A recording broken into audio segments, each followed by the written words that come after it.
Micro-influencers are really shaking things up in the marketing world. Did you know they have way more engagement than big influencers? It's true. Brands are starting to realize that a smaller following can mean a more dedicated audience. I mean, who would have thought that 1,000 followers could be more valuable than 100,000? Exactly. Micro-influencers often have a niche audience, which means their followers trust them more. And trust translates to sales. It's like having a friend recommend a product versus a celebrity. Right.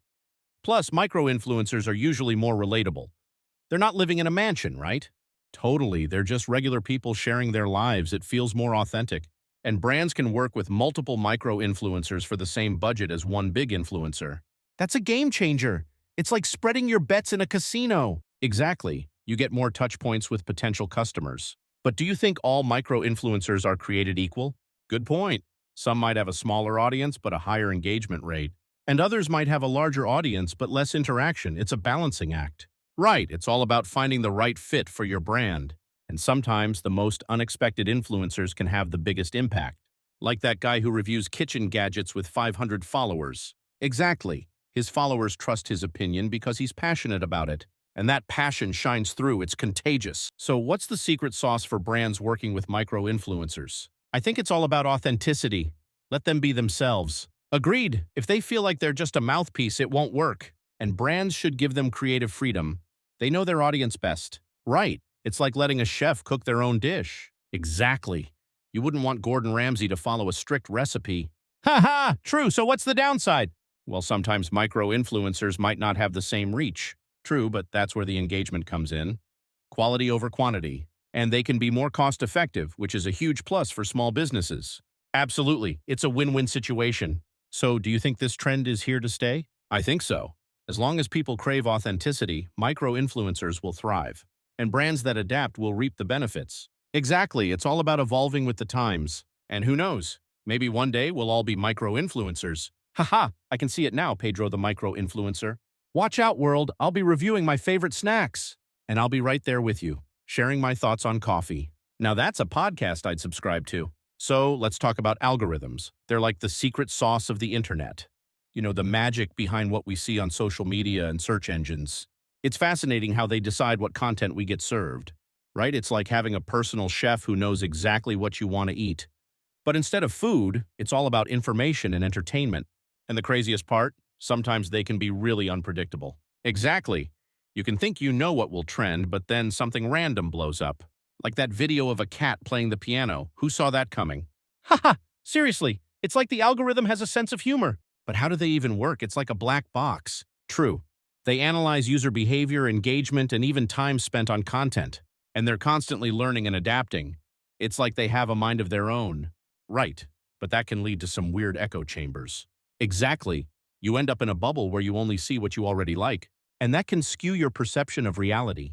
Totally. It's like living in a world where everyone agrees with you. But isn't it interesting how algorithms can also promote diversity? Yes. Sometimes they surprise you with content you never knew you'd enjoy, like discovering a new hobby or interest through a random recommendation. Exactly. It's like the algorithm is saying, hey, try this. But then there's the whole issue of privacy. Right. People are concerned about how much data is being collected. And what happens to that data? It's a bit unsettling. For sure, it's like giving someone the keys to your house. And they might just throw a party without telling you. Ha ha! Exactly. So do you think we can ever fully understand algorithms? I think we can get glimpses, but they'll always have some mystery. And that's part of their charm, right? A little intrigue. True. But it also means we have to be cautious. Agreed? Being aware of how they work is crucial. And questioning what we see is just as important. Absolutely. It's like being a detective in the digital world. Ha ha! I can see it now, Pedro the algorithm detective. Watch out. I'll be solving the mysteries of the internet. And I'll be right there with you, cracking the code. Now that's a podcast I'd subscribe to. Selling digital products is booming right now, have you noticed? Absolutely, it's like the new gold rush but without the pickaxes. And the best part? No inventory to manage, right? You create it once and sell it over and over. It's like a never-ending buffet. Exactly. But what types of digital products are we talking about? Well, there are ebooks, online courses, stock photos, and even digital art. And let's not forget about printables. People love those. True, you can sell planners, calendars, and even wall art. It's amazing how creative people can get with digital products. For sure. But do you think everyone can sell digital products? Not everyone, but anyone with a skill or knowledge can definitely try. That's a good point. It's about finding your niche. Exactly, and sometimes the most unexpected skills can be profitable. Like what? Give me an example. How about someone who creates digital knitting patterns? Wow, I wouldn't have thought of that, but it makes sense. Right? There's a whole community out there looking for unique patterns, and they're willing to pay for it. Exactly, it's all about providing value. So, what's the secret to selling digital products successfully? I think it's all about marketing and building an audience. Agreed. You can have the best product, but if no one knows about it, it's like having a great restaurant in the middle of nowhere. Ha ha! So true, you need to get the word out. And social media is a powerful tool for that. Definitely. Platforms like Instagram and TikTok can drive traffic. But what about pricing? That can be tricky. Right. You want to price it right to attract buyers, but also value your work. And sometimes, lower prices can make people question quality. Exactly, it's a fine line to walk. So, do you think digital products are a good side hustle? Absolutely, it's a great way to earn passive income. And who doesn't want to make money while they sleep? Haha, exactly, it's like a dream come true. But it does take effort up front to create the product. True, you have to put in the work before you see the rewards. And that's where a lot of people might give up. But if you stick with it, the payoff can be huge. So what's the takeaway here? Find your niche, create something valuable, and market it well. And remember, persistence is key. Exactly, who knows? You could be the next digital product mogul. Haha, watch out, world, here we come. Affiliate marketing is like being a matchmaker for products and consumers. You promote someone else's product and earn a commission for every sale made through your link. It's a win-win. Brands get exposure and you get paid.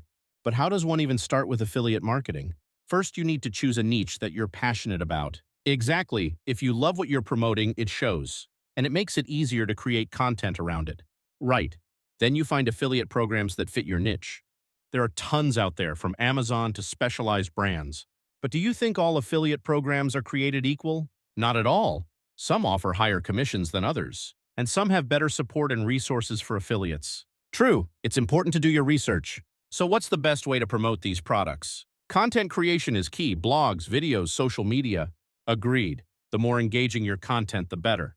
And don't forget about email marketing. Absolutely. Building an email list can be a game changer. But what about trust? How do you build that with your audience? Being honest and transparent is crucial. If you genuinely believe in the product, it'll resonate. And people can sniff out insincerity from a mile away. Right, so what's the potential for earnings? It varies. Some make a few bucks while others earn six figures. Wow, that's a huge range. It really is. It depends on your effort and strategy. And the traffic you can drive to your affiliate links. Exactly. More traffic usually means more sales. But it's not just about quantity. Quality matters too. True, engaged audiences convert better. So what are some common mistakes to avoid? One big mistake is promoting too many products at once. Right, it can confuse your audience, and it dilutes your message. Another mistake is not tracking your performance. Exactly. You need to know what's working and what's not. So analytics are your best friend. For sure.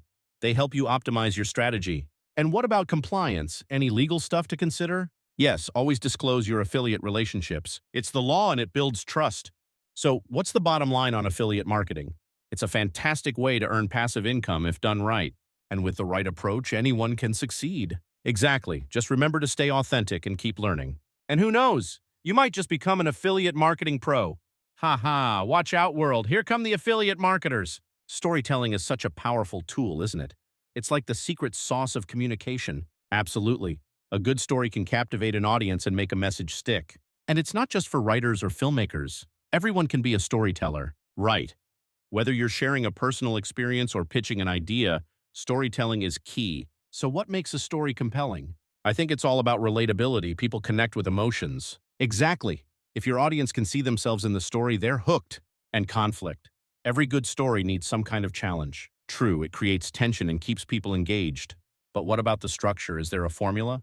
There are definitely frameworks like the classic three-act structure. Right, setup, confrontation, and resolution. It's like a roller coaster ride. Haha, exactly. But you can also break the rules and still tell a great story. Agreed. Sometimes the unexpected twists are what make it memorable. And let's not forget about the importance of a strong opening.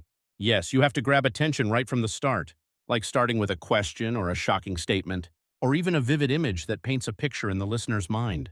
Exactly, it sets the tone for the entire story. So what about the characters? How important are they? Super important.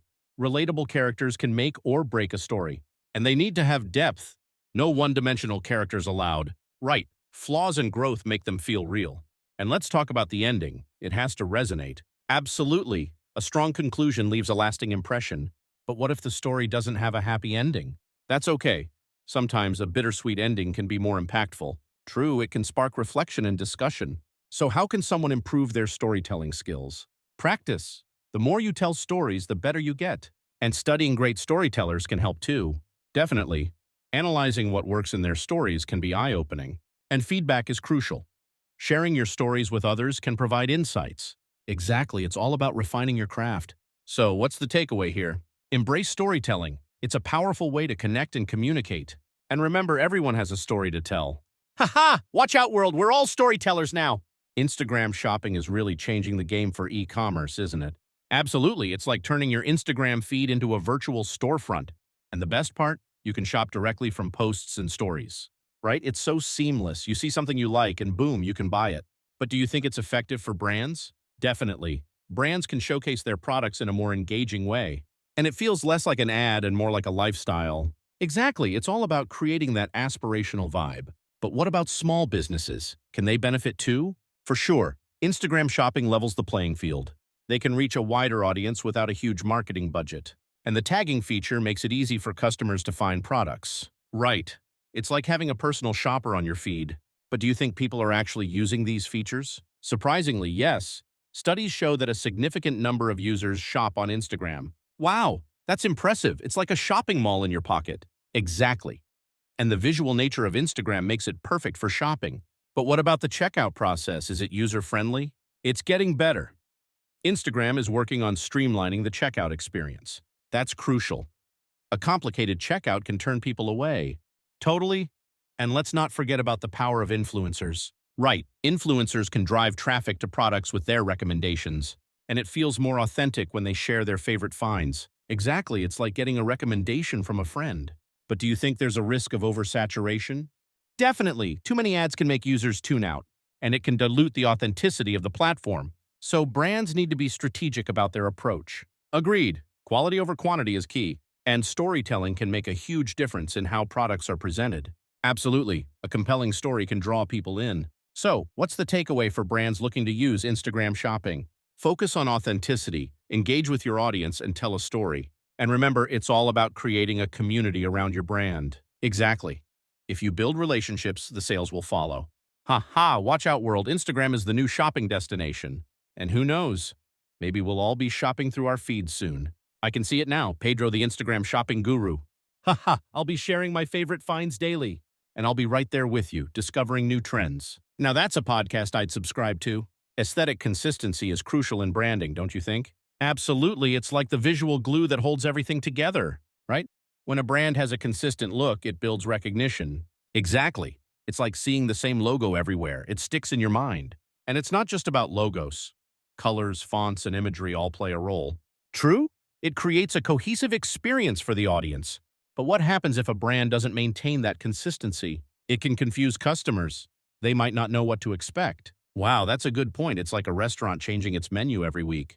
Exactly. You go in expecting one thing and it's a whole different vibe. So, how can brands ensure they stay consistent? Having a style guide is key. It outlines everything from colors to tone. Agreed. It's like a roadmap for the brand's visual identity, and it helps everyone on the team stay on the same page. Right. But do you think brands can ever evolve their aesthetic? Definitely. Evolution is important, but it should be gradual. So it's about finding that balance between consistency and innovation? Exactly. You want to refresh without losing your core identity. And sometimes a subtle change can make a big impact. True. Like when a brand updates its logo but keeps the essence. But what about trends? Should brands follow them? Trends can be tempting, but they can also lead to inconsistency. Right. It's like jumping on every bandwagon that comes along. So, it's better to stick to what aligns with your brand values. Absolutely. Authenticity should always come first. And that authenticity shines through when the aesthetic is consistent. Exactly. It builds trust with the audience. So, what's the takeaway for brands looking to improve their aesthetic? Focus on creating a strong visual identity and stick to it. And remember, consistency doesn't mean being boring. Haha, right. You can still be creative within your established style. So let's embrace aesthetic consistency and watch brands thrive. Watch out, world. Here comes the aesthetically consistent brands. And who knows, Maybe we'll all become aesthetic connoisseurs. Haha, I can see it now, Pedro, the aesthetic guru. And I'll be right there with you, critiquing every shade. Now that's a podcast I'd subscribe to. User-generated content is a goldmine for brands, isn't it? Absolutely. It's like having a whole army of brand ambassadors. And the best part, it's authentic. People trust content created by their peers. Right. It feels more genuine than a polished ad. So how can brands effectively leverage this content? First, they need to encourage their customers to share their experiences. Exactly. Contests and hashtags can really get people involved. And it's a great way to build community around the brand. For sure. When customers feel like they're part of something, they're more likely to engage. But do you think all user-generated content is created equal? Not at all. Some content resonates more than others, right? It's about quality over quantity. So brands should curate the best content to showcase? Absolutely. Highlighting the best user-generated content can inspire others, and it can also serve as social proof. Exactly. When potential customers see real people using a product, it builds trust. But what about the legal side? Do brands need permission to use this content? Yes. Always ask for permission to avoid any legal issues. Good point. It's all about respecting the creators, and acknowledging them can go a long way. Right. A simple shout-out can make users feel valued. So, what's the best platform for sharing user-generated content? Instagram is a top choice. It's visual and engaging. But TikTok is also gaining traction for this. True. Short, fun videos can really capture attention. And let's not forget about Facebook and Twitter. Exactly. Different platforms can reach different audiences. So, what's the takeaway for brands looking to leverage user-generated content? Encourage sharing, curate the best content, and always give credit. And remember, authenticity is key. Absolutely, it's all about building trust and community. Haha, watch out, world. User-generated content is the future. And who knows, maybe we'll all become content creators. Haha, I can see it now, Pedro, the user-generated content king. And I'll be right there with you, sharing my favorite finds. Now that's a podcast I'd subscribe to. Giveaways are like the candy of marketing, aren't they? Everyone loves free stuff. Absolutely, it's a great way to grab attention and build excitement. And the best part? They can significantly boost engagement on social media. Right? It's like throwing a party and inviting everyone to join.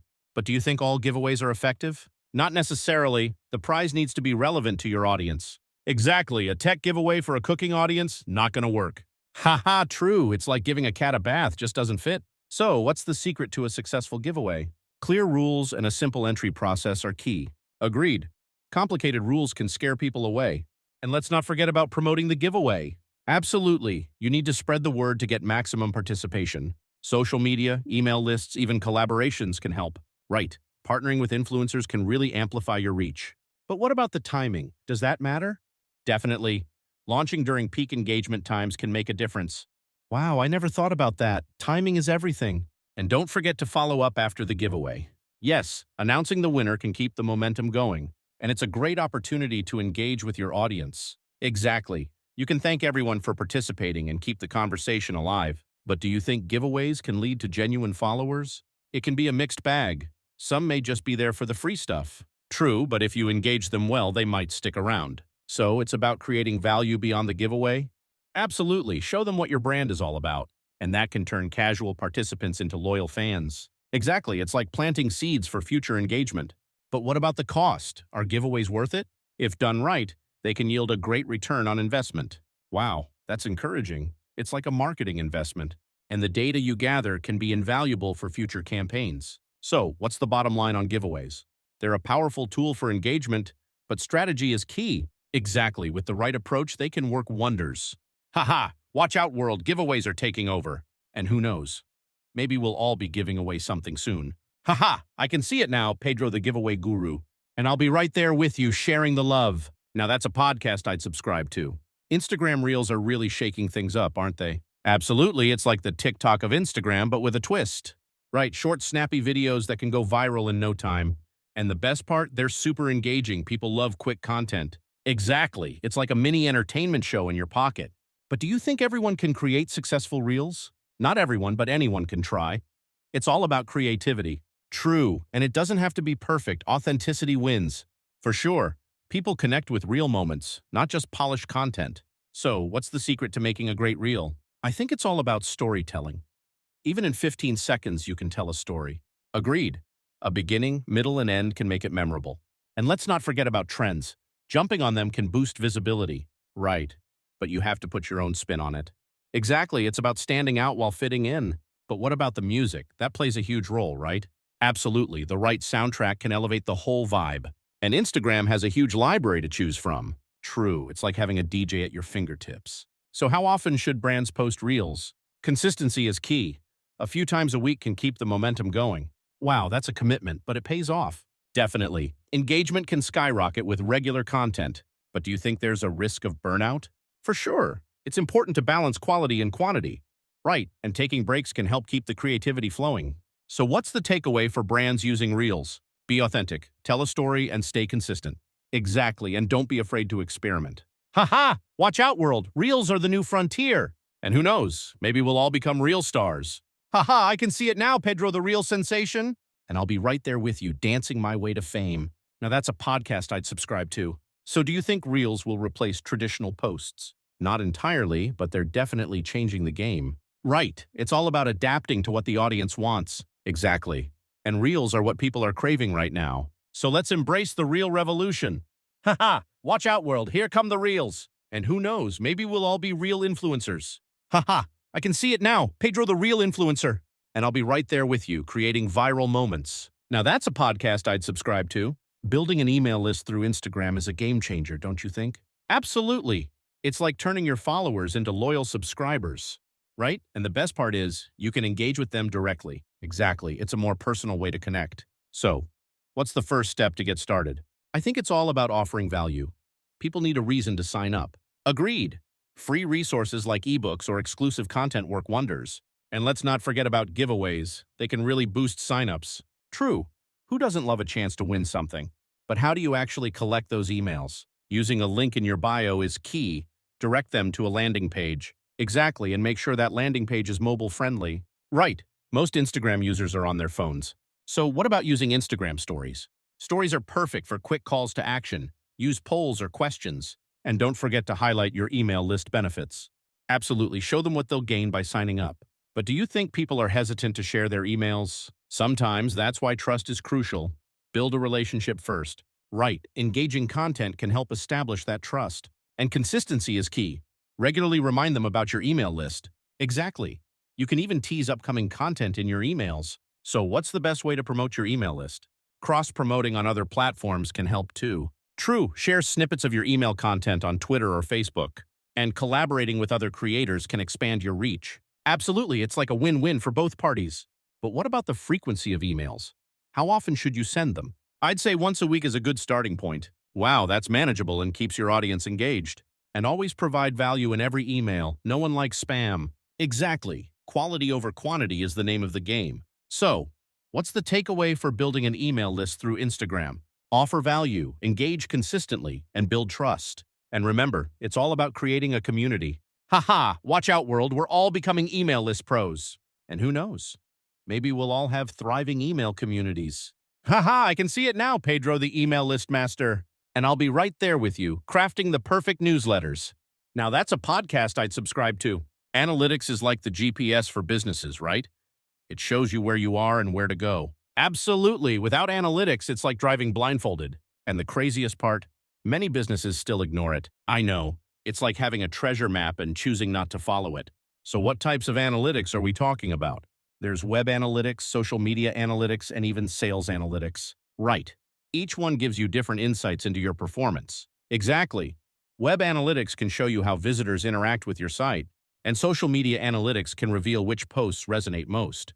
But do you think all analytics tools are created equal? Not at all. Some are user-friendly, while others are like rocket science. Haha, true, you need to find one that fits your needs. So what's the first step in using analytics effectively? Setting clear goals. You need to know what you want to measure. Agreed. Without goals, it's like shooting arrows in the dark. And once you have goals, you can choose the right metrics. Exactly. Metrics like conversion rates or engagement can tell you a lot. But what about data overload? It can be overwhelming. For sure. It's important to focus on key metrics that matter. Right. Too much data can lead to analysis paralysis. So how often should businesses review their analytics? Regularly, monthly, or even weekly check-ins can keep you on track. Wow, that's a commitment, but it pays off. Definitely. It helps you spot trends and make adjustments. But do you think analytics can predict the future? Not exactly, but they can provide valuable insights for forecasting. True, it's like having a crystal ball, but not a perfect one. And let's not forget about A/B testing. It's a game changer. Absolutely. It allows you to test different strategies and see what works. So, what's the takeaway for businesses looking to leverage analytics? Start with clear goals, focus on key metrics, and review regularly. And remember, analytics is your friend, not your enemy. Haha, watch out, world. Analytics is here to help. And who knows? Maybe we'll all become analytics experts. Haha, I can see it now, Pedro the Analytics Wizard. And I'll be right there with you, conjuring up insights. Now that's a podcast I'd subscribe to. Collaborations and partnerships are like the peanut butter and jelly of the business world, right? Absolutely. When done right, they can create something even better together. So what makes a collaboration successful? I think it starts with shared values and goals. If you're not aligned, it can get messy. Exactly. It's like trying to dance with someone who has two left feet. Haha, true, but what about the creative aspect? How important is that? Super important. Creativity can lead to unique offerings that stand out. Right, it's about combining strengths to create something fresh. But do you think all partnerships are beneficial? Not necessarily. Some can be more trouble than they're worth. Wow, that's a good point. It's like dating. Not every match is a winner. Exactly, you have to do your homework before jumping in. So what's the best way to find the right partner? Networking is key. Attend events, join groups, and connect online. Agreed. And sometimes the best partnerships come from unexpected places. Totally. Like that time a bakery teamed up with a local gym. Haha. Sweet treats and fitness? That's a unique combo. Right? It's all about thinking outside the box. But what about the logistics? How do you manage a partnership? Clear communication is crucial. Set expectations from the start. Exactly. It's like having a roadmap for the journey. And regular check-ins can help keep everyone on track. For sure, it's like a relationship. You need to nurture it. But what happens if things go south? Sometimes it's best to part ways amicably. Not every partnership lasts forever. Wow, that's a mature perspective. It's all about learning and moving on. Exactly, and sometimes those lessons lead to even better opportunities. So, what's the takeaway for businesses looking to collaborate? Find partners that align with your values, communicate openly, and be creative. And remember, it's all about creating something greater together. Haha, watch out, world. Collaborations are the future. And who knows, maybe we'll all be collaborating soon. Haha, I can see it now, Pedro the Collaboration King. And I'll be right there with you, making magic happen. Now that's a podcast I'd subscribe to. The psychology of pricing is fascinating, isn't it?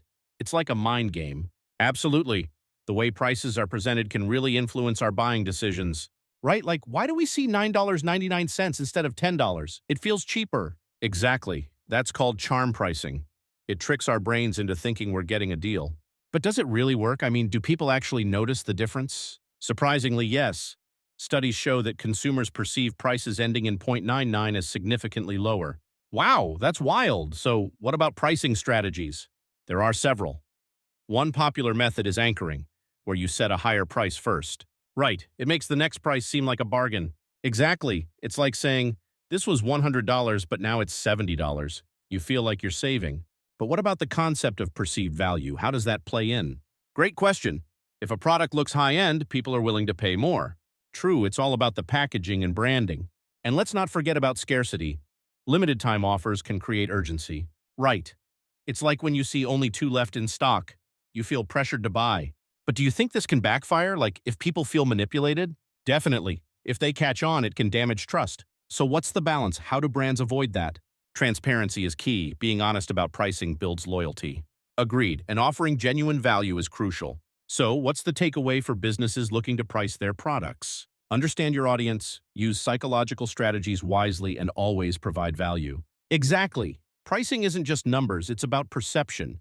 Haha, watch out, world. We're all becoming pricing psychologists. And who knows, maybe we'll all be pricing experts soon. Haha, I can see it now, Pedro the Pricing Wizard.